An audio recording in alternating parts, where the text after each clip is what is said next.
Bismillahirrahmanirrahim. Assalamualaikum friends. Once again I am back with another new reaction video, and before we start the video, don't forget to like, share and subscribe. Yes, apa kabar? Alhamdulillah, I am fine, shine, and I always respect and love all countries, and we should love each other. Yes. So without any more further delay, let's start the video. Hai semuanya, jumpa lagi dengan saya Wibisana. Uni Eropa telah menerbitkan Undang-Undang Anti-Deforestasi sejak Mei 2023 yang lalu. Undang-undang tersebut akan efektif berlaku pada 30 Desember 2024 nanti, di mana undang-undang itu mewajibkan produk yang akan masuk ke kawasan mereka harus bebas dari resiko deforestasi. Produk yang menjadi target adalah kelapa sawit, daging, kopi, kayu, kakao, karet, kedelai, dan turunannya. Artinya, produk andalan ekspor Indonesia khususnya kelapa sawit tak akan ada tempat lagi bro di Eropa. Ini diperkuat dengan laju ekspor minyak sawit mengalami penurunan sejak tahun 2019 yang lalu, di mana pada saat itu volume ekspor mencapai 37,4 juta ton, kemudian turun menjadi 34 juta ton pada tahun 2020. Tren penurunan ini terus berlanjut pada tahun 2021, di mana volume ekspor tahun 2021 hanya mencapai 33,6 juta ton. Kemudian pada tahun 2022 hanya naik tipis menjadi 33,9 juta ton. Ini yang membuat Indonesia getol dalam hilirisasi kelapa sawit, salah satunya menjadikannya sebagai bahan bakar biosolar atau biodiesel. Program mandatori pun sudah dimulai sejak 2019, yang dikenal dengan program B30. Program B30 adalah program pemerintah untuk mewajibkan campuran 30% biodiesel dengan 70% bahan bakar minyak jenis solar, kemudian meningkat menjadi B35 sejak 1 Agustus 2023 yang lalu. Program biodiesel ini telah berhasil mengurangi nilai impor solar berbasis minyak bumi yang cukup besar loh, yakni hingga 11 miliar US dollar atau setara 173 triliun rupiah.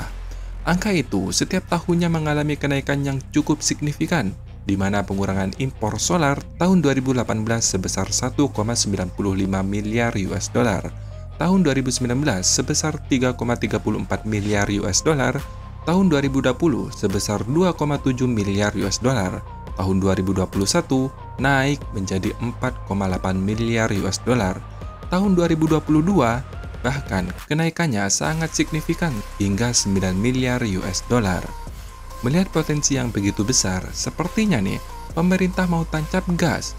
2020 yang lalu, Pertamina sudah berhasil uji coba BBM 100% dari sawit. Pertamina sukses mengolah kelapa sawit 100% menjadi produk bahan bakar berupa green diesel, yaitu dikenal dengan D100. Bahkan fasilitas exiting kilang minyak di Dumai bisa memproduksi 1000 barel per hari bro. Hadirnya inovasi yang menghasilkan produk green energy tersebut telah menjawab tantangan energi yang lebih ramah lingkungan, sekaligus tantangan penyerapan minyak sawit yang saat ini sedang mengalami boikot oleh Uni Eropa. Selain itu, ada kabar gembira nih. Saat ini pemerintah sedang membangun pabrik katalis. Bagi yang belum tahu nih, katalis itu apa? Bahasa sederhananya, yaitu zat kimia sebagai infrastruktur untuk proses kimia yang mengubah kelapa sawit menjadi BBM. Nah, sekarang paham kan? Artinya, tanpa katalis, ya kita nggak bisa bro membuat BBM dari kelapa sawit.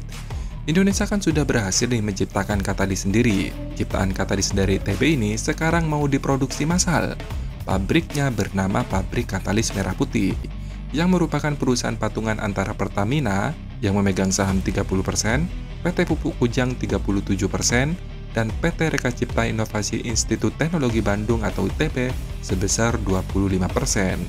Pabrik Katalis Merah Putih ini bisa memproduksi katalis sebanyak 800 ton per tahun bro.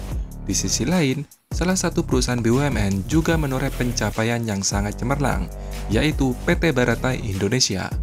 PT Baratai Indonesia berhasil mengembangkan reaktor biodiesel dengan kandungan bahan bakar nabati sebesar 100% atau B100.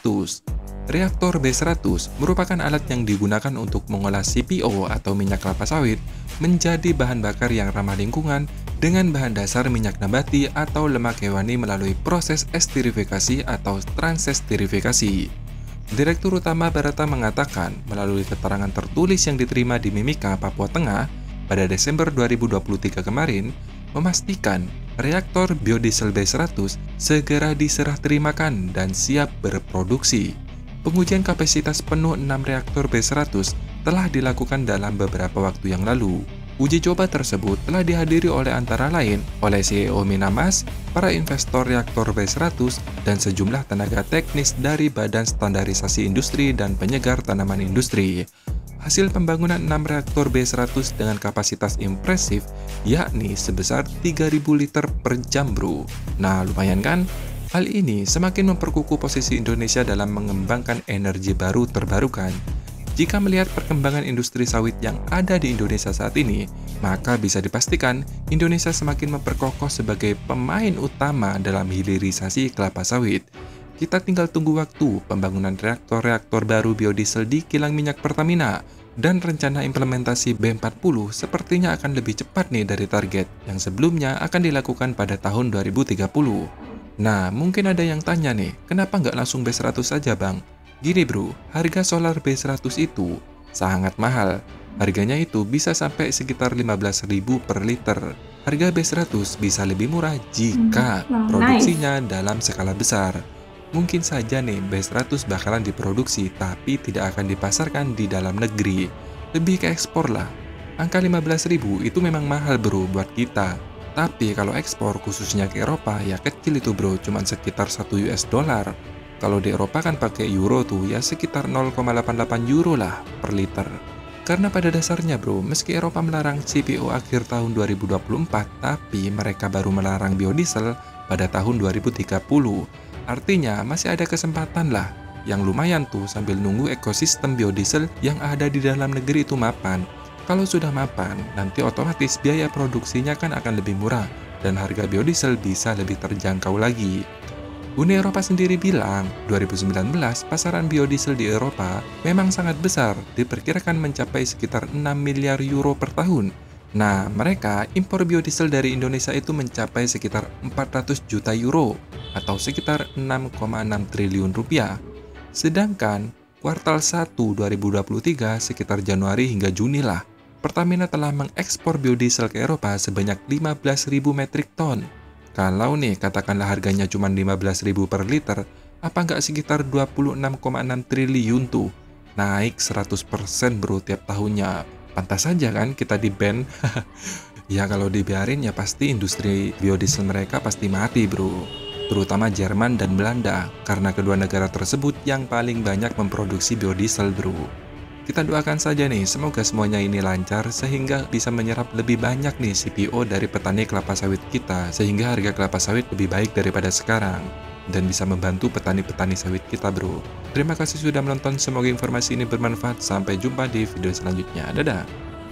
Hey guys, so finally हम लोगों ने देखा और साथ ही किस तरीके से इंडोनेशिया ने एक न्यू ऑयल का इन्वेंट किया हुआ है जो कि पाम से बनता है, पाम ऑयल, और काफ़ी सस्ता है और डीजल्स को लेके बहुत सस्ता है ये बायोडीजल। सो मुझे अच्छा लगा, आई होप आपको भी अच्छा लगा होगा। सो लाइक शेयर सब्सक्राइब ज़रूर कीजिएगा, वीडियो इन्फॉर्मेटिव था काफ़ी हद तक, मुझे अच्छा लगा। ओके, नाउ इंशाल्लाह we will meet in next video. Till then अल्लाह हाफिज़, bye bye, take care, thanks for watching.